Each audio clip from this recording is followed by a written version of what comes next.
तो मुस्लिमों से भी सबसे यही अनुरोध है भाई, अपना आप यदि उसे एक्सेप्ट नहीं कर सकते तो फिर आप वहां ना, उस जगह ना आए। यदि आप रंग एक्सेप्ट नहीं कर सकते तो उस दिन आप ना आए, क्योंकि साल में 52 जुम्मे होते हैं और होली का एक दिन है। लेकिन हमने अनुभव ये किया है कि किसी भी पुलिस वाले की हिम्मत नहीं है कि अपने से ऊपर के अफसर के विरुद्ध कुछ बोल दे।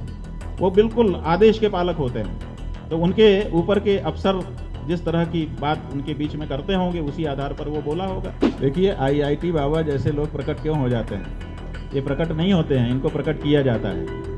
और प्रकट क्यों किया जाता है? ताकि जो मूल मुद्दे हैं उनसे ध्यान भटका दिया जाए। मतलब TRP बटोरने के लिए, हमारा ज़्यादा देखा जाए कि झगड़ा हो गया, उसके लिए अपनी उनकी योजना है। तो अब ये तो आप लोग ज़्यादा समझोगे। बात यह है कि पुलिस अधिकारी हैं, पुलिस में हमने जो अभी तक अनुभव किया है, हमारा अनुभव कितना सही है कितना गलत है ये तो आप लोग जानोगे, लेकिन हमने अनुभव ये किया है कि किसी भी पुलिस वाले की हिम्मत नहीं है कि अपने से ऊपर के अफसर के विरुद्ध कुछ बोल दे। वो बिल्कुल आदेश के पालक होते हैं, तो उनके ऊपर के अफसर जिस तरह की बात उनके बीच में करते होंगे उसी आधार पर वो बोला होगा। और वो अफसर उससे बड़े, वो अफसर उससे बड़े, वहां से बात आई। कुंभ को लेकर उद्धव ठाकरे ने ये बोला था जो प्रयागराज का जल है वो नहाने योग्य नहीं है। आप 45 दिन महाकुंभ में रहकर आए, क्या उनकी बातों में सच्चाई है या ये भी कोई एक पॉलिटिकल स्टैंड है उनका? देखिए, हम जब प्रयाग गए थे तो वहां पर आप पत्रकार बंधुओं ने हमसे पूछा था शुरू में ही, एकदम आरंभ में, कि आप यहाँ की व्यवस्थाओं से और इससे संतुष्ट हैं कि नहीं। हमने कहा था कि देखिए, हम व्यवस्था के लिए यहाँ नहीं आते, यहाँ तो जितनी कम व्यवस्था रहे उतना ही हम समझते हैं कि हमारी तपस्या होगी। लेकिन एक चीज़ जरूर है और वो हम सरकारों से चाहते हैं। उन्होंने पूछा कि वो क्या चाहते हैं आप? हमने कहा कि यहाँ जो लोग आएंगे उनके रहने खाने सोने की क्या व्यवस्था है वो तो वो जाने, लेकिन स्नान तो सब करेंगे गंगा यमुना की धारा में। तो स्नान के लिए जो जल धारा का आ रहा है, कम से कम उसमें मल जल मिला हुआ नहीं होना चाहिए, वो शुद्ध होना चाहिए। भौतिक दृष्टि से कम ये जिम्मेदारी सरकारों की है। और सुनो तो भैया, आपको बहुत जल्दी है, हम बता भी तो दें। तो हमने ये कहा था कि ये उनकी जिम्मेदारी है और इसमें सुनिश्चित करें। बाद में हमने माघ मेला के अधिकारी को लिख करके पत्र भी रिसीव कराया था कि आप प्रतिदिन कुछ घाटों का चयन कर लीजिए, वहां से सैंपलिंग कर दीजिए और लेबोरेटरी में रोज रोज जांच करा के उसको डिस्प्ले कर दीजिए, ताकि किसी के मन में ये शंका ना रहे कि हम जिस जल में नहा रहे हैं वो सही है कि नहीं है, क्योंकि बाद में इस तरह की बातें उठाई जाती हैं। तो उन्होंने उस पत्र पर भी कोई संज्ञान नहीं लिया, कभी भी जांच करके कोई आंकड़ा पब्लिक को नहीं बताया गया। क्या ये वहां पर गए स्नानार्थियों का अधिकार नहीं था कि वो जान सकें कि हम किस तरह के जल में स्नान कर रहे हैं? लेकिन जब स्नान पूरा हो गया उसके बाद रिपोर्ट सार्वजनिक हुई और आपके सामने सब बात है। तो ये बात, इतना बड़ा आप आयोजन कर रहे थे, बहुत सारी दूसरी बात व्यवस्थाओं की बातें आप कर रहे थे, लेकिन स्नान के लिए जो जल था उसकी पवित्रता और पारदर्शिता के बारे में आपने क्यों नहीं ध्यान दिया? और क्यों ये बाद में हमको सुनने को मिला कि मलजल मिश्रित जल में हमको सबको स्नान करना पड़ा? तो ये तो बड़ा प्रश्न है ही है, ये रहे सदा के लिए अब तो बन गया। पहले ही इसके बारे में जब आपको स्वयं करना चाहिए था, नहीं किया था, तो जब चेताया गया तब करना चाहिए था। जब लिखित पत्र हमारे द्वारा एक शंकराचार्य के द्वारा दिया गया, तो क्या माघ मेला अधिकारी को उस बारे में कोई कार्य नहीं करना चाहिए? यहाँ उन्होंने पलट करके हमको जवाब तक नहीं दिया है आज तक। तो ये दिखाता है कि वो इस बारे में गंभीर नहीं थे और ऊपर ऊपर केवल माहौल बना रहे थे। जो ग्राउंड पर काम किया जाना चाहिए था वो नहीं हुआ। महाराष्ट्र सरकार ने गौ माता घोषित की है, जबकि देश के अन्य राज्यों में गाय काटी जा रही है, खासतौर से अरुणाचल प्रदेश और नागालैंड में। इस पर आप क्या कहेंगे? देखिए, यही तो हमारा कहना है कि ये जो आपने व्यवस्था बना दी कि कुछ जगह पे जहाँ गौ भक्त ज्यादा मुखर हैं वहां पे आपने कह दिया कि हम रोक रहे हैं और बाकी जगह के लिए छूट दे दिया। इसीलिए रोज रात को गौ रक्षक बेचारे ट्रकों को पकड़ते हैं, फिर मुकदमा होता है, FIR होता है, ये होता है वो होता है, फिर कोई खड़ा हो जाकर कहता है ये तो गुंडे हैं और तरह तरह की चीजें आ जाती हैं। तो ये आपने व्यवस्था क्यों बनाई है कि कोई ट्रकों में लाद करके यहाँ से वहां ले जाए और वहां काट ले? जब देश एक है, हमारा ही घर जब है, तो हमारे घर के एक कमरे में हम गौ हत्या कर सकते हैं, दूसरे में हमने रखा है कि नहीं यहाँ नहीं कर सकते। ये तो ढोंग ही हुआ। ऐसा ढोंग करने की क्या जरूरत है?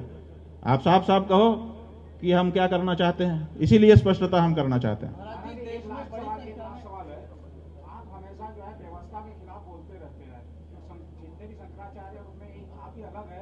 सत्ता पक्ष के खिलाफ हमेशा बोलते हैं, क्या इतने दिनों तक मोदी ने या देखिए, बात यह है कि बिल्कुल अच्छा काम किया उन्होंने, और जब उन्होंने अच्छा काम किया तो हमने कहा भी, लेकिन आपने कवर नहीं किया। हम आपसे पूछते हैं कि जब उनकी प्रशंसा हम करते हैं उसको क्यों नहीं दिखाते हो?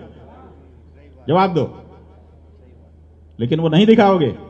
जब हम कोई ऐसी बात बोलेंगे तो उसको बार बार दिखाओगे, बार बार दिखाओगे कि ये अमुक ने कहा। तो ये आपकी समस्या है, हमारी समस्या नहीं है। हम तो आईना है, तुम्हारा चेहरा अच्छा होगा तो हम अच्छा ही दिखाएंगे, और अगर उस पर गंदगी होगी तो हम गंदगी ही दिखाएंगे। डरेंगे नहीं कि तुम हमको फोड़ दोगे। हम आईना है। जब जिसने अच्छा किया हमने अच्छा कहा, और जब जिसने बुरा किया हम बुरा कह रहे हैं, और आगे भी यही हमारा स्वभाव रहने वाला है। देखिए, IIT बाबा जैसे लोग प्रकट क्यों हो जाते हैं? ये प्रकट नहीं होते हैं, इनको प्रकट किया जाता है। और प्रकट क्यों किया जाता है? ताकि जो मूल मुद्दे हैं उनसे ध्यान भटका दिया जाए। तो मूल मुद्दों से ध्यान भटकाने के लिए ऐसे जाने कितने रिछारिया, जाने कितने IIT वाले बाबा, जाने कितने प्रकट होते रहे हैं और होते रहेंगे। क्यों? क्योंकि जनता को मूल मुद्दे पर ध्यान केंद्रित नहीं होने देना है। ये चाल है बहुत बड़ी, और उस चाल को लोग अपने समय में चलते रहते हैं। ये एक सवाल है। हाँ। 17 मार्च को जो आपका प्रोग्राम है रामलीला मैदान में, अगर केंद्र सरकार 16 तारीख को वहाँ धारा 144 लगा दे तो फिर प्रोग्राम धारा 144 4 लोग से ज्यादा लोग जहाँ इकट्ठा होते हैं उनके ऊपर लगती है। हम तो अकेले हैं, हमारे ऊपर कैसे 144 लगाएंगे बताओ? पब्लिक तो आएगी ना। पब्लिक आएगी तो धारा 144 लगा देंगे, पुलिस आ जाएगी, पुलिस रोक देगी। हमने किसी को बुलाया नहीं है, इसलिए हम लड़ेंगे नहीं। समझे कि नहीं? हम क्यों कह रहे हैं कि हमने किसी को नहीं बुलाया? क्योंकि हम उसमें नहीं जाएंगे। हम अकेले बैठेंगे सबकी तरफ से। जब हम बैठ रहे हैं तो सबको परेशान होने की क्या जरूरत है?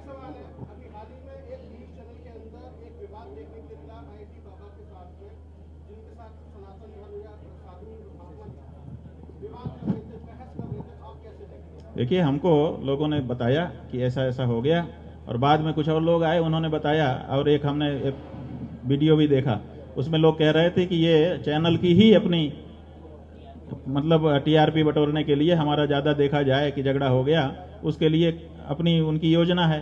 तो अब ये तो आप लोग ज्यादा समझोगे। सुप्रीमो अखिलेश यादव ने कुछ दिन पहले ट्वीट में फोटो साझा करा था, लिखा था नाम ना लेते हुए कि एक व्यक्ति बता रहा है कि उनमें करोड़ों रुपए कमा लिए गए, लेकिन आज भी कुछ लोग सिक्के चुन रहे हैं।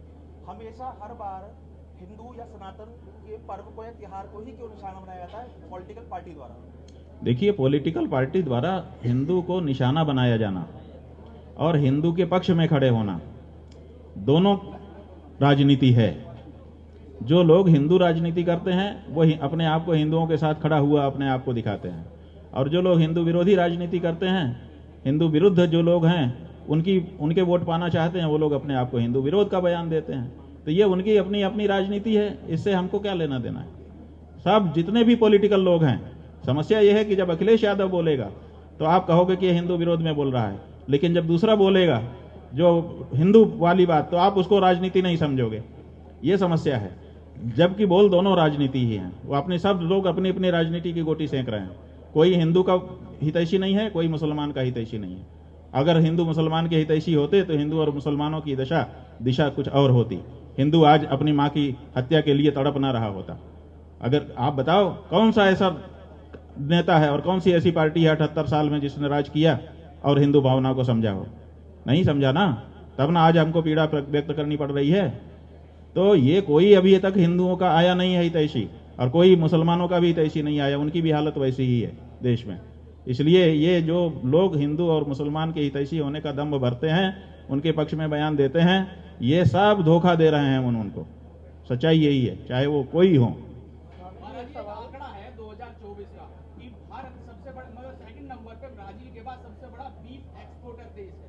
तो क्या उसमें हिंदू भी हैं जो एक्सपोर्ट करते हैं यहाँ से? बड़ी बड़ी फर्म है, बड़ी बड़ी कंपनियां हैं, तो आपका क्या मानना है? देखिए, परम धर्म संसद के द्वारा ये प्रस्ताव पारित कर दिया गया है कि जो व्यक्ति गौ हत्या से प्रत्यक्ष या अप्रत्यक्ष रूप से जुड़ा हुआ है वो हिंदू नहीं हो सकता। इसलिए हिंदू जैसा नाम अगर किसी ऐसे व्यक्ति का है जो बूचड़खाना आदि चला रहा है या गौ मांस का व्यापार कर रहा है, बिल्कुल वो हिंदू नहीं हो सकता है। और उसके बारे में हम लोग जांच करा रहे हैं और जल्दी ही उनको नोटिस भेजने वाले हैं कि क्यों ना आपको हिंदू धर्म से बहिष्कृत कर दिया जाए। आप बताइए कि आप हिंदू नाम किस कारण से रखे हुए हैं जबकि आप हिंदू काम नहीं कर रहे हैं।